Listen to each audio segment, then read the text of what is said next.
안녕하세요. 오늘은 나무위키 읽기 아이린 무어 등대지기 실종 사건 한번 읽어볼게요. 아이린 무어 등대지기 실종 사건. 지도를 보면 어디 섬처럼 보이죠? 이게 어딜까?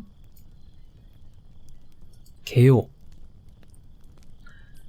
1900년 영국 스코틀랜드 북부의 플래넌 제도 아이린 무어 섬에서 일어난 의문의 실종 사건. 메리 셀러스트호 사건과 더불어 바다에서 일어난 미스테리한 실종 사건으로 꼽힌다. 아이린 무어가 스코틀랜드 게일어 발음으로 엘란 모르라고 부른대요. 한번 사건 볼까요? 사라진 등대지기들. 사건이 일어난 섬과 등대. 오, 완전 등대만 있고 자연 그대로인 섬처럼 생겼네요. 등대 색감 되게 예쁘게 보인다. 영국은 당시 세계의 공장으로 불리며 엄청나게 물자를 운송했다. 스코틀랜드도 예외는 아니었으나 문제는 갑작스럽게 늘어난 배의 운항 횟수 때문에 해상에서 사고가 빈번하게 일어났다는 점이었다. 이 문제를 해결하기 위해 스코틀랜드 북부의 작은 섬 아이린 무어에 등대를 설치하는 방안을 추진했다. 영국에서 물자를 막 운송하는데 배가 갑자기 늘어나서 자꾸 부딪히고 사고가 났나봐요. 그래서 스코틀랜드 북부의 아이린 무어에 등대를 설치했다고 해요. 당초 등대를 만들 때는 3년이면 완공하리라 예정했지만 2년이 더 걸려 5년 걸렸네요. 1899년 12월에 완공되었다. 이 등대에는 토마스 마셜, 제임스 타켓, 도널드 메가더 등 등대지기 3명이 상주하였다. 그런데 1900년 12월 15일 늘 켜두어야 할 아이린 무어 섬 등대의 불이 꺼진 모습을 목격하고 섬 근처를 지나가던 배들이 신고하였다. 영국 정부는 섬에 무슨 일이 일어났는지를 알아보려고 조사대를 파견했지만 워낙 거센 북해의 풍랑 때문에 엄두를 내지 못했고 결국 열흘이 지난 성탄절 다음 날인 1900년 12월 26일에야 배를 띄워 아이린 무어 섬에 들어갈 수 있었다. 열흘이나 못 갔어? 되게 풍랑이 거셌나봐요. 배가 섬에 도착했지만 나와 보아야 할 등대지기 3명은 나오지 않고 섬에는 인기척 하나 없었다. 조사대가 등대로 올라가 보니 등대 램프는 잘 닦였고 기름도 채워진 채였다. 다만 식탁 옆 의자가 뒤집혀 있었는데 그것 말고는 등대 자체에 특별히 이상한 점은 발견되지 않았다. 등대를 나와 섬을 구석구석 조사하자 섬의 서쪽 상륙 지역이 폭풍에 심하게 파괴되었음을 발견하였다. 폭풍에 섬이 상륙 지역이 파괴거든? 사건 공식 조사관은 후에 몇몇 손상 부위는 직접 보지 않으면 믿기 어려울 정도로 심하다고 기록하였다. 조사대장은 그날 아래와 같은 전보를 보냈다. 시계가 멈춰있고 사고는 약 일주일 전에 일어난 것이 틀림없다는 징후들이 있다.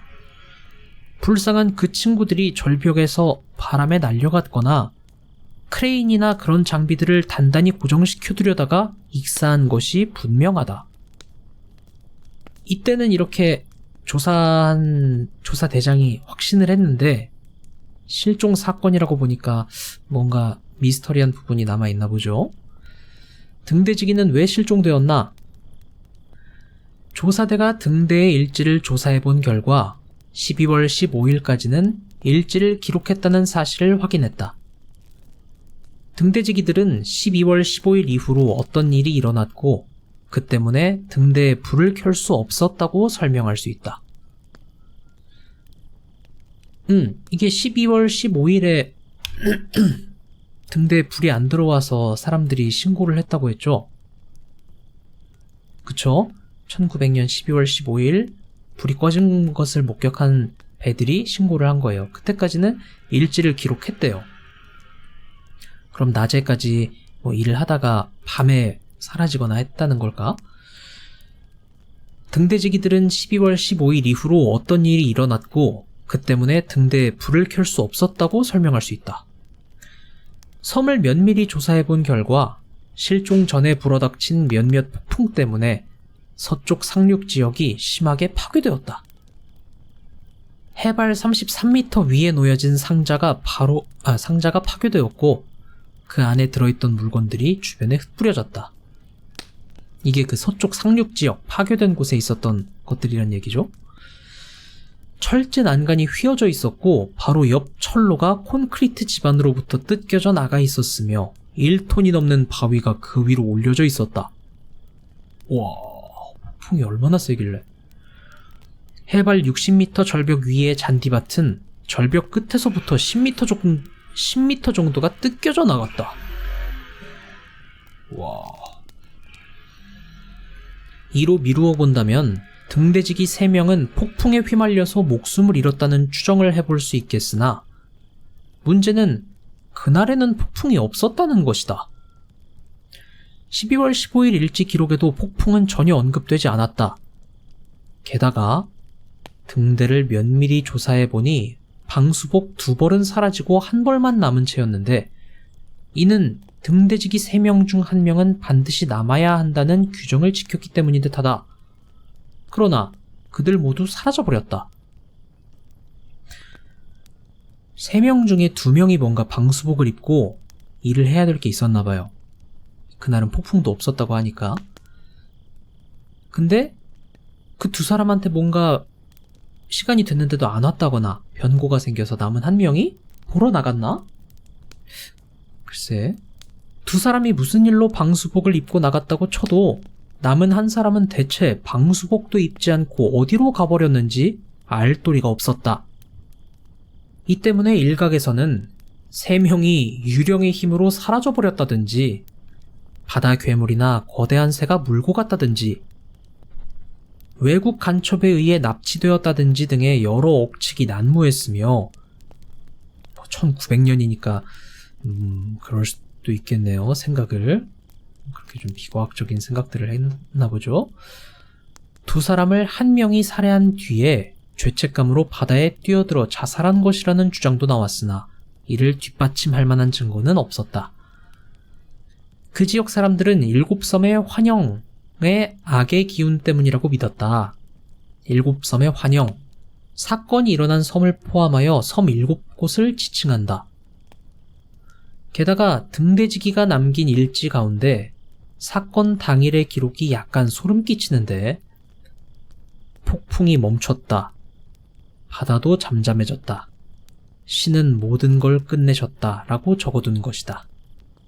이게 뭔가 누군가 거사를 치르고 그로 인해서 자기 내면에 혹은 이 사람들과의 불화나 그런 시끄러웠던 것들이 마침내 잠잠해졌다 라고 표현한 걸 수도 있겠죠. 가장 유력한 설명은 아이린 모어 섬에서 간간이 일어난다는 갑작스런 거센 파도, 즉 이안류라는 분석이다. 게다가 섬의 해안선은 GEO라고 불리는 작은 협곡 내지는 도랑이 깊이 들어선 지형인데 서쪽 상륙 지역에 그런 작은 협곡이 있고 그 끝은 동굴로 이어진다. 풍랑이 세거나 폭풍이 몰아치면 바닷물이 거세게 동굴로 들이친 후 엄청난 위력으로 폭발해 나가는데 3명이 거기에 휘말려서 목숨을 잃었다는 분석이다. 그러면 잠수복이 방수복 2개가 없고 하나는 남았는데 이 이안류 때문에 2명이 뭔가 작업하다 휩쓸려 나가서 1명이 방수복도 챙길 새도 없이 뛰어나갔다가 같이 휘말렸다거나 그럴 수도 있겠네요. 등대에 남아있던 1명이 거세게 다가오는 일련의 쓰나미를 발견한 후 아무것도 모른 채 밖에 나가 있는 사람 2명에게 이에 대해 급하게 경고하러 나갔다가 불행히 같이 휩쓸렸거나 위험에 빠진 나머지 2명을 구하려다 변을 당한 것이라는 설명이다. 그렇게 생각을 했나봐요. 이렇게 설명하면 뒤집힌 의자와 등대 안에 남아있던 방수복을 잘 설명할 수 있다. 또 다른 설명도 있는데, 한 명이 파도에 휩쓸려 나가자 다른 한 명이 등대로 허겁지겁 돌아와 이를 알리고 휩쓸린 사람을 같이 구하려다 변을 당했다는 것이다. 그럴 수도 있겠네. 다만 모든 것은 어디까지나 추측이고 명확한 증거가 없기 때문에 그 진실은 알기 힘들다. 사건 이후 워낙 미스터리한 사건이라 여러 매체에서 이 사건을 다루었는데, 닥터 후 시리즈 에피소드 중에 팽록의 공포는 이 사건을 기본으로 하는 에피소드다. 등대지기들은 전부 다 죽고 닥터와 릴라가 떠난 자리가 완전히 이 등대와 동일한 상황이다.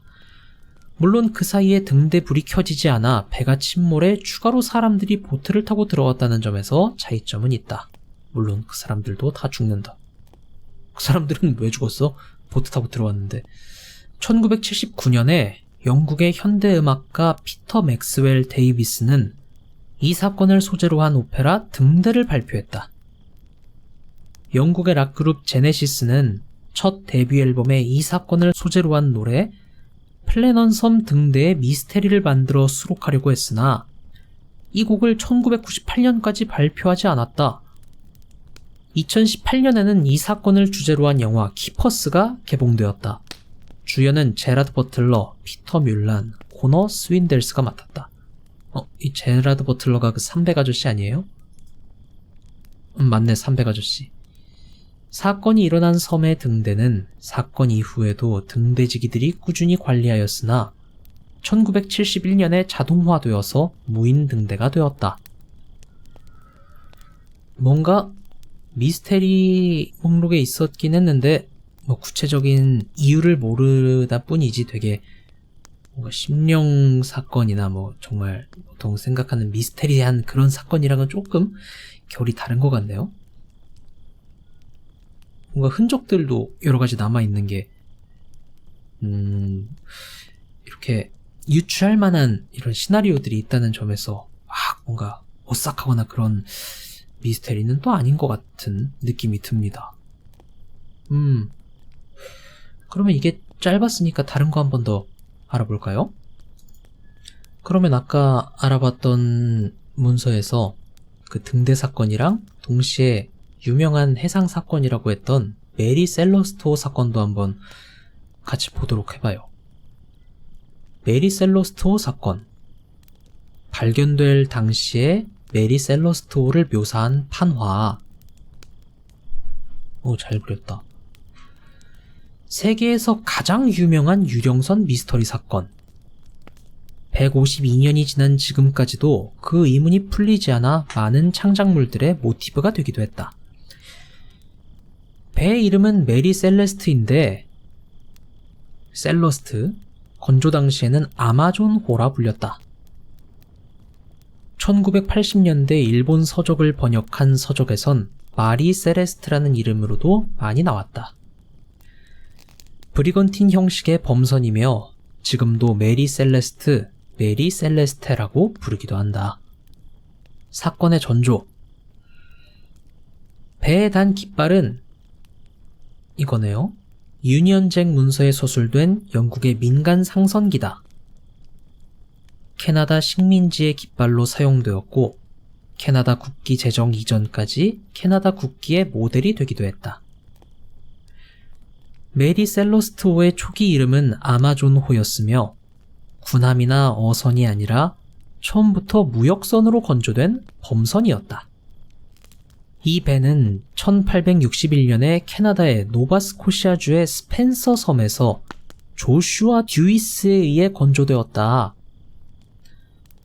첫 번째 선장 로버트 맥렐런은 소유주 중 한 명의 아들이었는데 임명된 지 9일 만에 폐렴에 걸리고 첫 항해에 나서자마자 죽었다.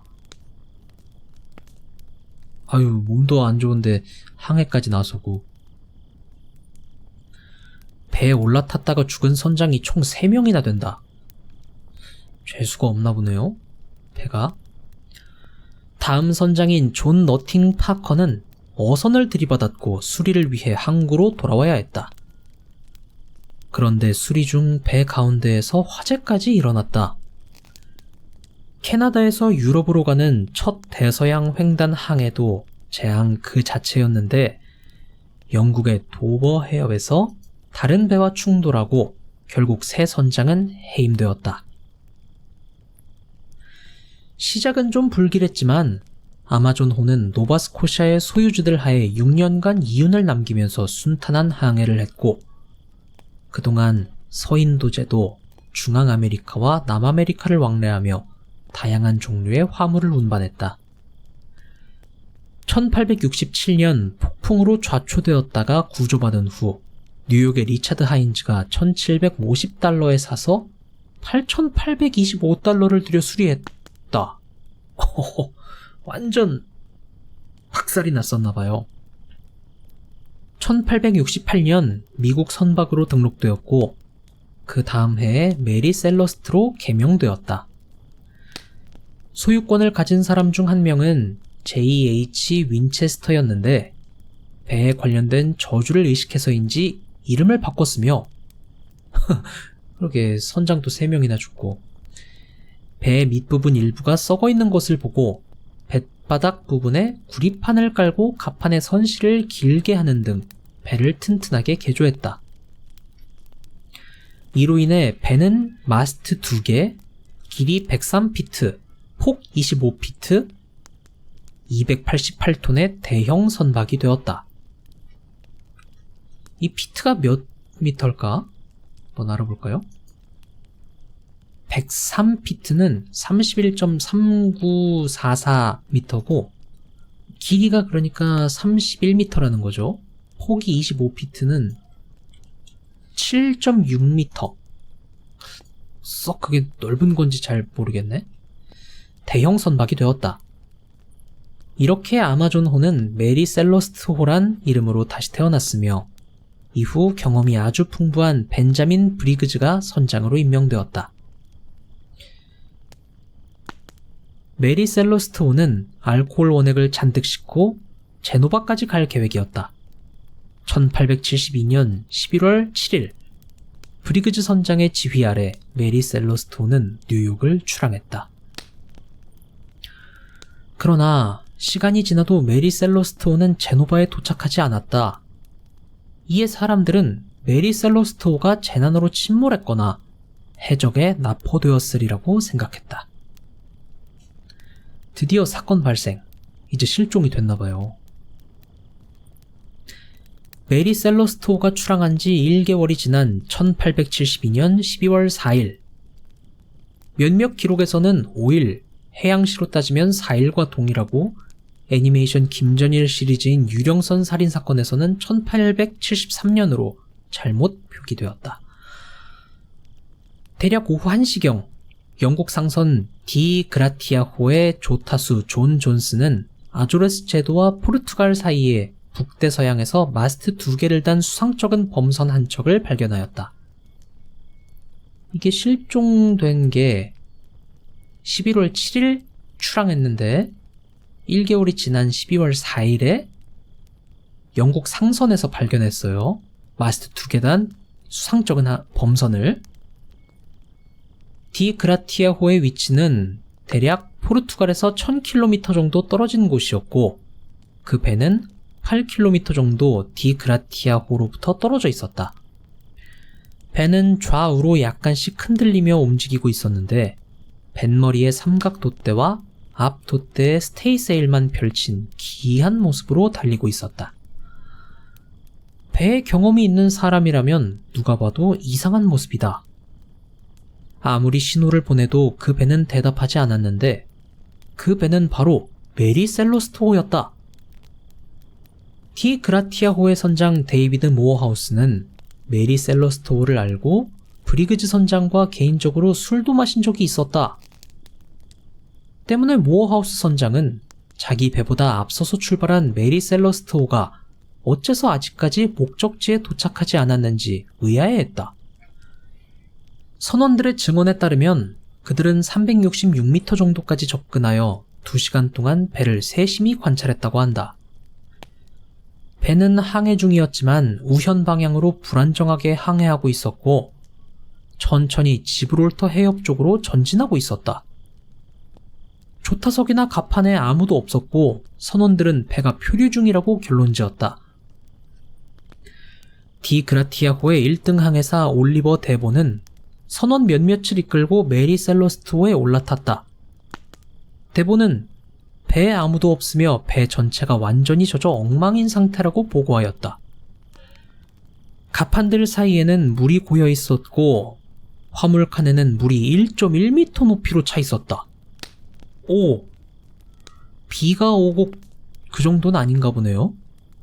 작동 가능한 물펌프가 하나 있었고 다른 2개는 분해되어 있었다. 구명정 한 척이 사라져 있었으며 선원들이 매우 급하게 배를 포기한 것처럼 보였다. 어쨌거나 배는 가라앉고 있지 않았으며 항해가 가능한 상태였다. 물펌프 2개가 분해되어 있었다는 건 고의적으로 분해를 한 거겠죠? 뭔가 부딪혔다거나 고장이 났다거나 그러면 뭐 파손되어 있었다 라고 했을 텐데 분해라고 한 걸 보면 사람 손을 탄 흔적이 보였나 봐요. 그리고 구명정 한 척이 사라져 있었으니까.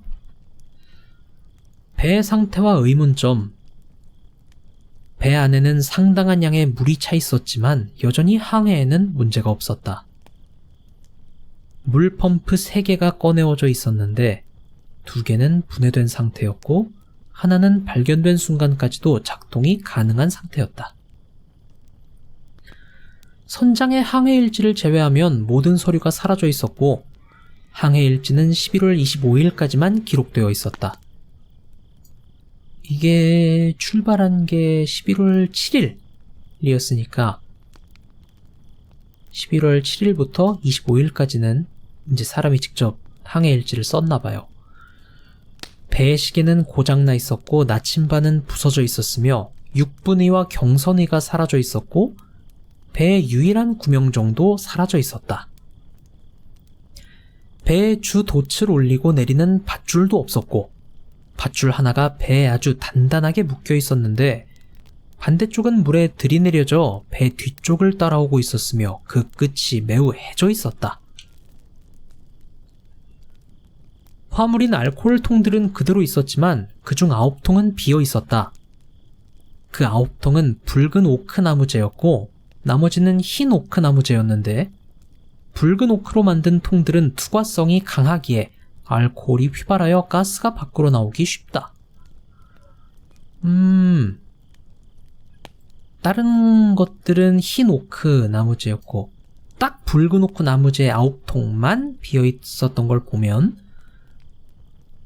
증발해버렸나봐요.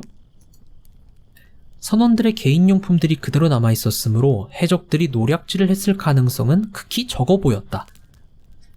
단순히 개인 물품뿐만 아니라 값어치가 있는 것들로 남았으니까 해적들이 노략질을 한 게 아닌 것 같다고 생각한 거겠죠? 싸움이나 폭력의 흔적도 발견되지 않았으며 음식과 물도 항해하기 충분한 양이 모두 배 안에 남아있었다. 어쨌든 메리 셀러스트호는 11월 25일 이후 배 안에 있던 사람들이 모두 감쪽같이 사라진 채 열흘 넘게 유령처럼 표류했다. 오, 이 사람이 그 당시 선장이에요. 벤자민 스푸너 브리그즈 선장, 아내 사라 엘리자베스 콥, 딸 소피아 마틸다. 소피아는 형제로 오빠 아서가 있다. 오빠 아서는 학교를 다녀야 했기 때문에 여행을 할 수 없어서 할머니가 데리고 있게 되었고 소피아만 배에 탑승했다. 아, 그러면 선장의 아내랑 이 어린 애까지 같이 탔다가 사라졌나봐요. 메리 셀러스트호에는 브리그즈 선장과 선원 7명 외에 선장의 아내 사라와 2살 된 딸 소피아 마틸다도 타고 있었다. 근데 이름이 이 서구권은 결혼하면 성을 다 가장의 성을 따르는 줄 알았는데 어머니 아버지 딸이 다 다르네. 이름이 벤자민 스푸너 브리그즈, 사라 엘리자베스 콥, 소피아 마틸다. 오, 모어하우스는 그들이 배를 포기한 이유를 알 수 없어서 난감했다. 대보 1등 항해사는 디그라티아호의 두 선원을 파견하여 메리 셀러스트호를 지브롤터로 인도할 것을 제안했다. 모어하우스는 아무래도 기분이 불쾌해서 메리 셀러스트호를 놔두고 가려고 했지만 대보가 조난당에서도 멀쩡한 배를 예인해오면 최대 5,000파운드라는 큰 돈을 보상금으로 받을 수 있고 이 배를 그냥 놔두고 가면 나중에 큰 비난을 받을 것이라고 조언하였다. 그래, 이거 출항하기 전에 몇 달러? 1750달러에 사서 8825달러 들여서 수리도 했으니까 상태도 좋았겠지. 뭐 싸운 흔적도 없다고 하니까. 배를 가져갔을 때 보상금으로 받을 수 있는 게 최대 5,000파운드인데 2018년 5월 한국 기준으로 3,460만원 정도지만 이 당시 기준으로는 10억 원 이상이었대요. 물론 이건 최대고 5,000파운드를 무조건 주는 건 아니었고 배의 손상 유무에 따라 보험회사에서 내주는 돈의 차이가 있는데 메리 셀러스트호는 배가 조금만 고치면 될 정도로 멀쩡한 수준이라 최대로 5,000파운드를 다 받았다고 한다. 모어하우스 선장은 내키진 않았으나 그의 말에 동의하여 배를 예인했고 6일 후 지브롤터에 입항했다. 영국의 관료는 메리 셀러스트호를 억류했고 즉시 수사에 들어갔다. 진상조사. 그래, 이게 자작극일 수도 있고 갑자기 덜컥 깨끗한 배를 가져와서 5,000파운드 내놔라 하면은 이 보험회사나 정부에서도 조사를 하겠죠. 처음에는 브리그즈 선장과 선주 또는 브리그즈 선장과 디그라티아호의 선장이 배에 걸린 보험금을 노리고 짠 자작극이라고 생각했지만 이 혐의는 곧 풀렸다. 보험금을 둘이서 나눠 가진 데봤자 그냥 배를 팔아서 얻는 이득보다 못했던 데다 아무리 자작극이라 했더라도 10명이나 되었던 그 많은 사람들이 귀신처럼 호련히 사라질 수는 없었다. 사건 이후 미국과 영국의 항구 전역에 브리그즈 선장 일행에 대한 수배령이 내려졌지만 그들의 흔적은 어디서도 찾을 수 없었다. 당시 조사관 중 한 명이었던 설리 프레드라는 사람은 메리 셀러스트호의 선원들은 배의 화물과 구조비를 노린 디그라티아호와 만나서 가볍게 술자리를 나누다가 싸움이 벌어져 살해당했으며 디그라티아호 선원들이 시체들을 바다에 쳐넣고 우연히 빈배를 만난 것으로 위장했다는 주장을 무엇인가에 씌인 것처럼 굳게 믿었다. 근거도 없는데? 물론 디그라티아호 선원 측은 분노했고 증거를 제시하라고 반발했다. 그러나 면밀한 조사 결과 그 어디에도 격렬하게 싸우는 흔적은 없었다. 근데 왜 의심해? 게다가 모어하우스 선장에 대한 수사에서도 돈이 그리 급하지 않았고 빚도 없다는 게 드러났으며 고작 배에 실은 공업용 알코올을 탈취하기 위해 살인을 저질렀다기엔 너무나도 무모한 짓이었던 데다 브리그즈 선장과 모어하우스 선장의 개인적인 사이도 나쁜 편이 아니었기 때문에 결국 디그라티아호 선원들이 저지른 것은 아니라고 결론이 났다. 그러나 이 조사관은 죽을 때까지 그 의심을 버리지 않았기 때문에 당시 디그라티아호 선원들은 그를 죽도록 싫어했다고 한다. 그렇겠죠. 근거도 없는데 죽을 때까지 의심하고 진짜 지독하다. 죽을 때까지 의심을 버리지 않았대. 그 다음에는 다국적으로 이루어진 선원들이 각자 국적에 따라 다툼이 벌어져 반란이 있던 것이 아니냐는 주장도 나왔다.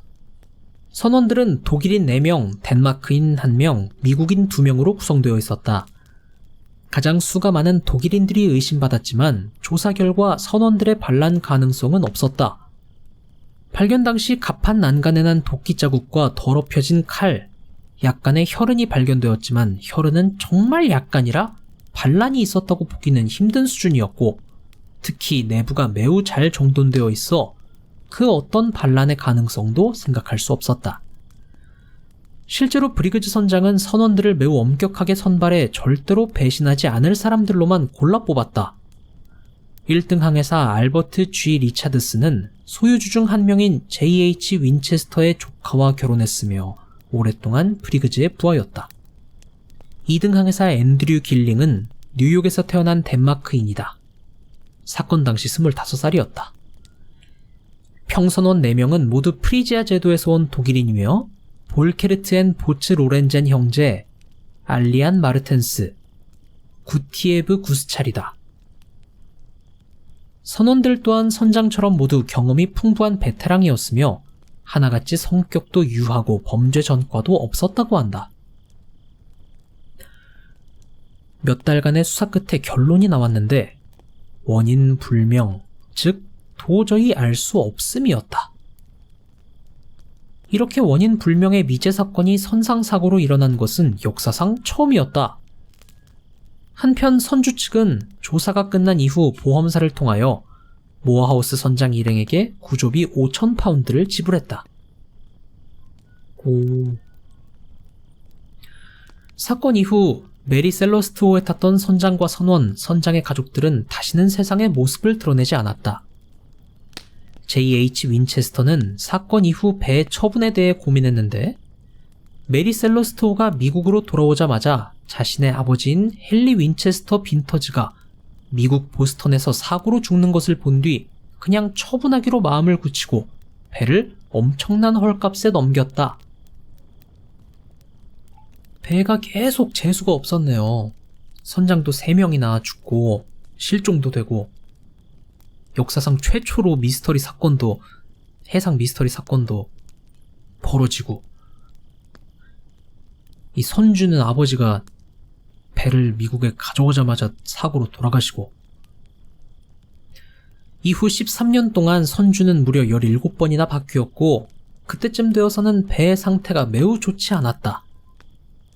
메리 셀러스트호의 마지막 선장 길먼 C. 파커는 메리 셀러스트호를 운항해서는 도저히 이득을 남길 수 없다는 사실을 알고 결국 이 저주받은 배를 보험 사기의 희생물로 삼기로 결정했다. 이 사람도 지독하네. 하지만 메리 셀러스트호의 저주는 아직 계속되고 있었으니 파커 선장은 부츠나 고양이 사료 같은 잡동사니에 과도한 보험을 붙여 배에 가득 싣고 고의로 암초에 부딪히게 했지만 결국 침몰시키는 것은 실패했다. 애매하게 부서져서 항해만 곤란하게 되자 이번에는 불을 질러 보았지만 타고 남은 잔해마저도 꿋꿋하게 물에 떠 있었다. 그나마 좀 상태 안 좋더라도 떠 있을 때 팔지. 결국 파커 선장은 잊지도 않은 화물을 더 추가해서 터무니없는 보험을 신청했는데 그만 덜미가 잡혔다. 파커는 $500의 인양권을 팔았고 다른 여타 물건들과 함께 술 125통, 청어 957통, $1,000 상당의 식기류가 적화되어 있었다고 주장하였다. 배와 적화는 보험회사 5곳에서 $34,000 상당의 보험에 들었다. 당시 외양에서 선박을 고의로 침몰시키면 교수형이었고 증거가 명백한 상황이었지만 파커 선장의 재판은 제자리 걸음만을 반복하고 있었는데 배심원단 12명 중 5명은 사람을 사형대에 올려 죽이기를 주저했기 때문이었다. 배심원단은 일반 시민으로 구성되어 있고 스스로의 결정으로 사람의 목숨이 왔다 갔다 한다는 점 때문에 인명사고도 없이 단순히 폐선을 침몰시킨 것만으로 사람을 사형시킨 자들이라는 시선을 받기 부담스러워했으며 하긴 극악무도한 범죄자였으면 그런 부담도 덜했겠지만 그래도 자기 가진 배 그거 사기이긴 하지만 배 부셨다고 그걸 죽이는 건 너무하네 라고 생각을 했나봐요. 고작 그런 일로 죽였어? 라고 사람들이 이제 그런 보는 시선들이 부담스러웠나봐요. 스스로도 그런 일로 사형이라는 중형을 내리기 꺼렸다. 때문에 당시 이런 사기 범죄에 대해서는 배심원단이 유죄를 선언하지 않는 경우가 많았다. 근데 이러면 안 되지. 유죄는 유죄인데 사형이 아닌 거지. 이때는 뭐 아니면 도가 많았나 봐요. 파커 선장도 결국 무죄로 풀려났지만 아니 그래도 교수형은 아니더라도 벌은 받아야지 무죄가 뭐야. 3개월 후에 사망했다. 결국엔 벌을 받았네요. 저주를 받은 건지. 이후 메리 셀러스트 호는 도저히 수리할 수 없는 상태라는 진단을 받았고, 사고가 발생한 지 51년이 지난 1923년 바다에서 스스로 침몰할 수 있도록 해안에서 떠내려 보냈다. 아니 그래도 좀 파괴를 해주지. 이거 그냥 쓸려 보내면 괜히 M1 뭐 동물이나 다른 배랑 부딪히면 어쩌려고. 참 이상하네. 미국에서는 메리 셀러스트호가 아이티 앞바다에 가라앉았다고 추정한다. 뭐 미국에서 한 거니까 추정한 거니까 이유가 있겠죠. 가설. 이 사건을 두고 상당히 많은 가설이 제시되었는데 나무위키에 서술된 가설들은 그중 일부다. 현재 가장 지지를 받는 가설 중 하나는 모종의 이유로 배가 침몰할 것이라고 생각한 사람들이 모두 구명보트로 옮겨 탔지만 막상 배는 침몰하지 않았다는 설이다. 뭐 구명정이 하나 없어졌으니까 야 큰일 났다 빨리 타! 라고 했는데 막상 배가 침몰 안 하고 그냥 물만 한 1m 정도 차는 그 정도로 멈췄다는 그런 걸까요? 그중 하나는 빈 드럼통 9개와 관련지어 화물로 실은 알코올이 폭발했을 것이라는 설이다. 근데 그 안에가 막 그렇게 난장판이 아니었다고 하지 않았나? 반란 같지도 않았다고 했으니까. 붉은 참나무로 만든 드럼통은 흰 참나무로 만든 드럼통보다 액체를 쉽게 머금는데 메리 셀레스트에 실린 드럼통들이 그렇게 알코올 원액을 머금었다는 것이다. 참나무통에서 기화한 알코올이 점점 새어나와 화물칸을 가득 채웠으리란 의견도 있다. 그러고 나서 드럼통을 유지하는 철제 밴드가 서로 부딪히면서 마찰로 인한 순간적인 스파크를 만들어내어 이 알코올을 점화시키면서 폭발했다는 논리다. 실험에 의하면 에탄올은 워낙 낮은 온도에서도 불이 붙기 때문에 드럼통을 전혀 그슬리지 않고도 폭발할 수 있다고 한다. 이 굉음을 듣고 브리그스 선장이 배가 폭발하는구나 라고 판단하고 사람들을 대피시켰으나 메리 셀러스트호는 멀쩡하게 떠나가 버렸다는 이야기. 와와와와와. 혹은 참나무통에서 기화한 알코올이 점점 새어나와 화물칸을 가득 채웠고 화물칸을 열어본 선원들이 뿜어져 나오는 가스 연기와 스파크에 놀라 배가 곧 폭발할지 모른다는 생각에 황급히 구명배로 옮겨 탔다고도 한다. 근데 이 사람들이 화물칸을 계속 들락날락 거릴 텐데 그 가스가 꽉 찰 때까지 그걸 몰랐을까? 하여튼 그렇게 된 다음 구명보트도 침몰해버리는 바람에 탑승자들도 사망하면서 미스터리가 되어버렸다는 것이다. 호호. 또 다른 유력한 가설은 자메이카에서 1916년 어느 선원이 목격한 일화인데 자신이 메리 셀러스트호의 선원이었다고 주장하는 노인을 어느 술집에서 만났다는 것이었다. 노인의 말에 따르면 메리 셀러스트호는 항해하던 11월 말에 표류하던 꽤나 큰 화물선을 발견했는데 그 배에 있던 사람들은 병으로 다 죽었고 안에는 금괴가 가득 있었다는 것이다. 어림잡아도 몇 톤은 돼 보여서 선장과 선원들이 대충 계산해보니 1억 5천만 파운드가 넘는 엄청난 거액이라 다들 기겁했다. 이러면 2022년 한국 기준으로도 2392억 원인데 이 당시에는 2조가 넘는 거액이었대요. 오이, 그렇게 큰 돈을 실은 배가 안에 무장 세력이나 그런 안전에 대비하지도 않고 갔을까?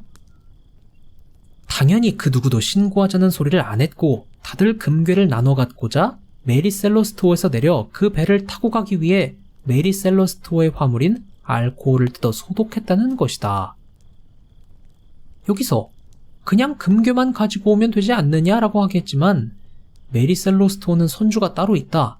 항구에 오면 화물 조사를 하니 금괴가 드러날 수밖에 없다.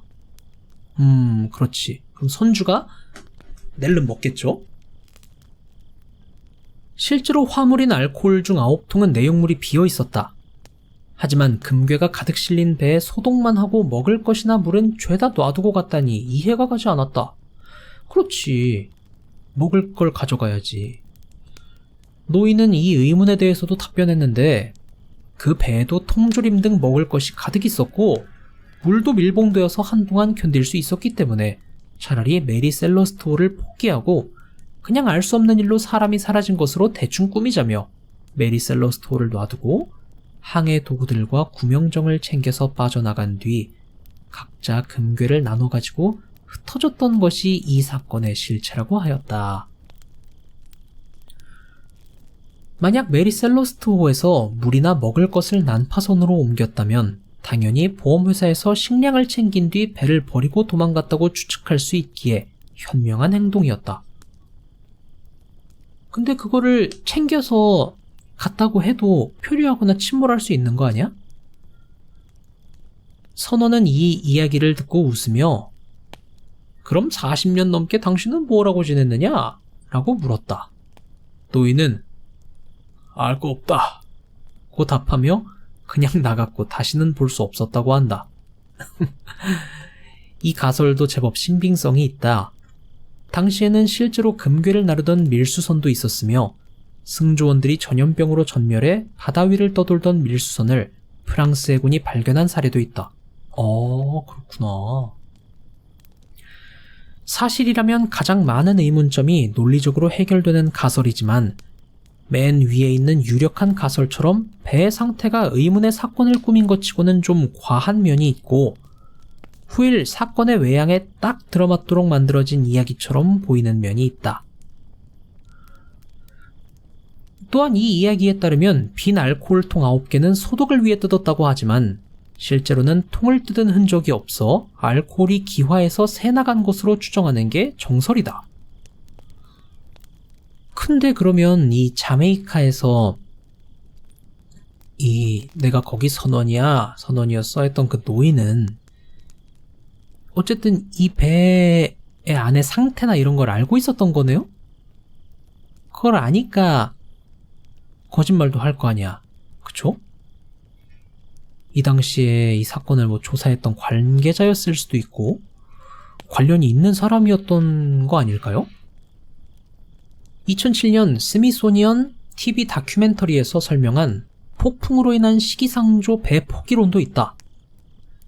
심한 폭풍우를 만나 배에 물이 들어차기 시작하고 물펌프 3개를 돌려 물을 빼기 시작하는데 펌프 2개가 이물질에 막혀 고장났다. 그치, 분해됐다 그랬죠. 이전 화물에서 흘러져 나와 있던 연탄가루나 공사 후 남은 나무 조각 등 바로 이전에 연탄을 싣고 있었고 최근에 배를 완전히 뜯어고친 적이 있었다. 그렇기 때문에 물 빼는 펌프 2개가 고장났다. 이렇게 하면 물펌프 2개가 분해되어 있었던 점을 설명할 수 있다. 물펌프가 하나만 동작하고 있었기에 육안으로는 물이 얼마나 들어차 있는지 판단하기가 어려워 결국 배를 포기한다는 결정을 내리고 구명보트에 옮겨 타서 산타마리아 섬을 향해 나아갔지만 문장이 왜 이렇게 길어? 결국 메리 셀러스토어는 멀쩡한 반면 구명보트는 가라앉고 말았다는 것이다. 이 이론에서는 경도를 계산하는 데 사용되는 항해용 정밀시계인 크로노미터가 늦게 가기 시작했고 이 때문에 실제 위치에서보다 훨씬 동쪽에 배가 있다고 오판했을 것이라고 주장했다. 그 근거로 마지막 5일의 선장의 항해 일지에 따른 배 이동 경로를 제시하고 있다. 그럼 항해 일지에 이 훨씬 동쪽에 있다고 오판했다는 내용이 써 있었나 보네요. 그럼 이건 팩트겠네. 밧줄 하나가 단단하게 배에 묶여 있었고 반대쪽 끝이 심하게 해진 상태로 물에 빠져 끌려가고 있었으며 배의 유일한 구명보트가 사라졌기 때문에 선원들이 어떠한 응급사태를 맞아 밧줄로 선체에 묶은 구명보트에 탔다가 밧줄이 끊어진 것이라는 가설이 제기되었다. 예를 들어 배가 고속으로 항해한다면 그 힘에 의해 밧줄이 끊어질 수 있다. 이 가설은 2008년 한 TV 다큐멘터리의 조사에서 상세하게 다뤘다. 브리그즈 선장의 딸이 돌고래 구경을 좋아해서 메리 셀러스트 호에 돌고래를 구경할 수 있는 또 다른 갑판을 배 외곽에 만들었다고 한다.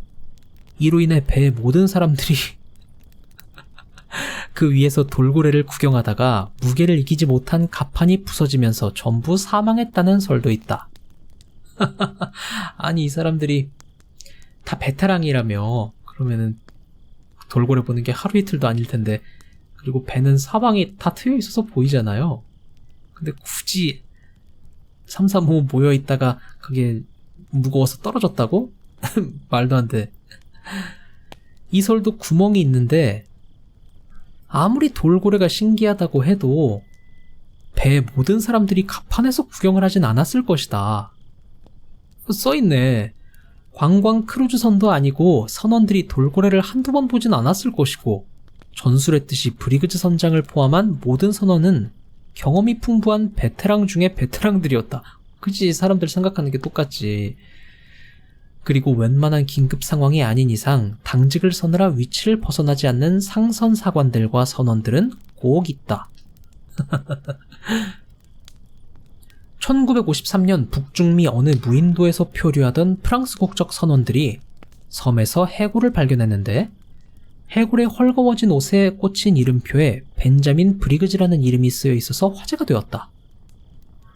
하지만 이게 진짜인지는 누구도 확증할 수 없었고, 진짜라고 해도 그 벤자민 브리그즈인지는 알 수 없다. 선장쯤 되는 사람이 명찰 달고 다닐까요? 그 시대의 그런 뱃사람들 문화를 몰라서 모르겠네. 그 외에도 식량으로 실었던 빵에 핀 곰팡이가 선원들의 환각을 유발시켰다는 설. 곰팡이 때문에 모든 선원이 미치게 된 거라면 선실내가 그렇게 정돈이 잘 되었다는 사실을 설명하기 어렵다. 주방장이 선원 모두에게 독든 음식을 먹였다는 설. 선장은 사실 정신병을 앓고 있어서 선원을 칼로 모두 죽인 뒤 구명정을 타고 떠나갔다는 설. 이거는 말이 안 되는 게, 무슨 피가 튄 흔적도 없었다고 했고, 해도 그 조금, 진짜 쬐끔 있어서 절대 다퉜던 흔적으로는 보이지 않았다고 했으니까 이것도 말이 안 되고, 바르바리 해적들에게 습격당했다는 설도 있으며, 그러나 바르바리 해적 자체는 19세기 초 미국 등 서구 열강 등의 대대적인 공세로 인해 거의 사라진 상태였고, 1830년 프랑스의 알제리 점령으로 아예 소멸해버린 지 오래였다. 그리고 위에서 설명한 것처럼 선박 상태가 상당히 깨끗한 편이었어서 외부에 의해서였던 내부에 불화였던 간에 난투극이 벌어졌을 가능성은 없었기에 신빙성은 낮다. 그렇지. 더 나아가서 외계인에 의해 납치되었다는 설도 있다. 먹을 것이나 물을 죄다 두고 사라졌으니 외계인이 납치했다는 것이지만 말 그대로 SF 소설에 불과한 이야기다. 이건 우스갯소리로 한 거죠. 야, 그러면 외계인이 납치한 거 아니야? 그냥 그렇게. 외계인 입장에서도 인간을 납치하려고 지구에 왔으면 인간이 존재하는 게 확실한 육지로 가서 바다를 뒤지고 다닐 이유가 없다. 근데 또 이건 아니지. 외계인의 시선에서 생각을 해야지. 이건 인간이 외계인인 입장일 때 이렇게 한다는 거죠. 만약에 외계인이 있다 치고 납치를 한다 치면 바다에서 납치할 수도 있는 거지. 그거는 외계인만 그 이유를 아는 거지. 그걸 왜 인간이, 당연히 인간을 납치하려면 육지로 가는 게 당연하지, 왜 바다로 가, 이렇게 생각할 거는 아니겠죠? 아니라고 생각하는데 그건 아니에요. 굳이 찾자면 심심해서 지구에 놀러 왔다가 바다에 배가 보이길래 낚시하듯 납치했다는 설 정도가 있는데, 역시 SF에서 많이 보이는 클리셰이다. 딴 인간들은 땅에서 사는데 얘네는 바다를 떠다니니 육지에 있는 애들이랑 다른 애들인가 하는 의문에 잡아갔다는 괴담도 있다. 그러니까 외계인이 인간이냐고. 1980에서 90년대 일본 책자를 중역한 괴담집에서는 이야기가 더 덧붙여진다. 메리 셀러스트 호에는 조리하다가 주방 담당이 뭔가 급한 일이 있어 조리하던 도중에 갑자기 놔두고 사라진 것인지, 조리하고 있던 음식이 그대로 주방에 남아 있었다는 것이다. 그런 게 있어? 확실히 만들던 음식이 도중에 그대로 있었으면 뭔가 급하게 움직인 게 있겠죠? 그리고 면도하다가 급한 일이 있어 나간 듯이 수염이 엉겨붙은 채로 남은 면도날도 욕실에 있었고, 항해 일지에는 브리그즈 선장이 급하게 갈겨 쓴 안에 사라가 라는 부분이 마지막이었다는 내용이 있기도 했다. 뭐 앞에 문장이 뭐가 더 없어? 안에 사라가 그게 다야? 그래서 이게 워낙 유명한 사건이라 나중에 미디어로 소설이나 소년탐정 김선희 소설판, 애니메이션, 조조의 기묘한 모험에서도 모티브를 따오고, 닥터 후에서도 따오고, 영화도 만들고 많이 했나봐요. 당연히 서프라이즈도 다뤘고. 이 비슷한 거 이름 들어본 게 여기 있어요. 오브라딘호의 귀환. 이거 게임 아닌가? 시간대와 배경이 이 사건과 거의 흡사하다. 오브라딘호가 실종되었다가 어느 날 항구 앞바다에 살아남은 사람은 단 한 명도 없는 채로 배만 떠밀려와 조사에 나선다는 게 게임의 줄거리다.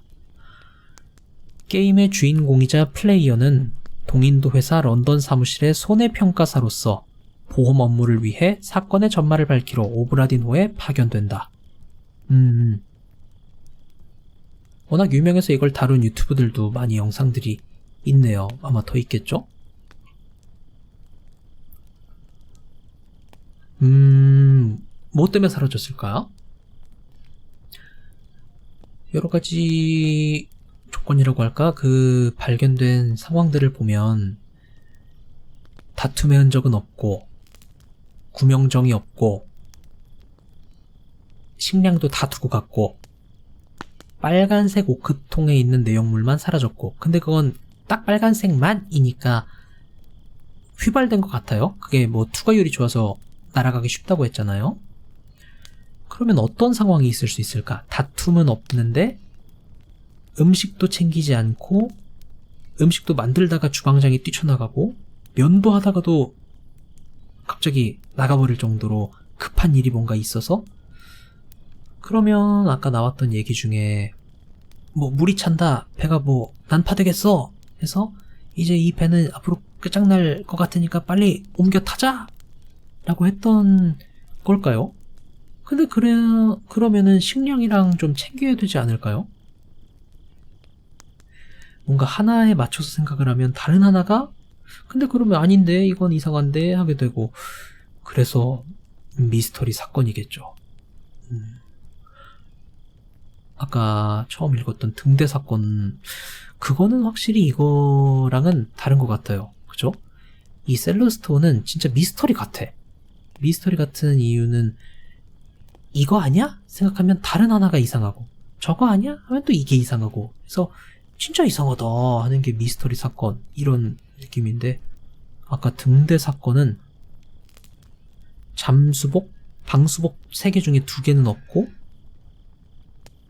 그날 밤에 신고가 됐을 테니까 그날 낮까지는 항해 일지도 써있고, 한 거 보면은 2명이 방수복 입고 뭐를 하다가 나머지 한 사람이 급하게 뭔가 도우러 갔다가 같이 휩쓸렸다거나, 혹은 그 반대로 한 명이 뭘 하다가 휩쓸려 나가서 다른 2명이 방수복 입고 따라갔다가 휩쓸려 갔거나, 뭐 그런 것 같아요. 거기에 뭐 대단한 군사시설이나 비밀이 있는 건 아닐 테고, 그래서 뭐 납치를 한 건 아닐 것 같긴 한데, 하물며 3명만 섬에서 근무를 하는 거니까 최소한의 뭐 총이나 이런 안전 장비는 있었을 것 같고, 그래서 그런 등대 사건은 이랬을 것 같다 하는 그런 유추가 되는데, 이 셀러스톤은 진짜 미스터리하네요. 대체 왜 그랬을까? 그리고 거기 2살배기 애기도 있는데, 진짜 미스터리하네요. 이게 언제였죠? 1872년 이때니까 지금은 뭐 생존자도 당연히 없겠고, 어이, 대체 뭘까요? 한번 생각들을 해보세요. 그럼 오늘은 메리 셀러스토랑 아까 어떤 이야기였죠? 등대? 아이린 모어 등대지기 실종 사건 두 가지 읽어봤고요. 다음에 또 흥미로운 이야기, 재밌는 얘기 나무위키 문서 찾아서 또 읽는 영상으로 돌아오겠습니다.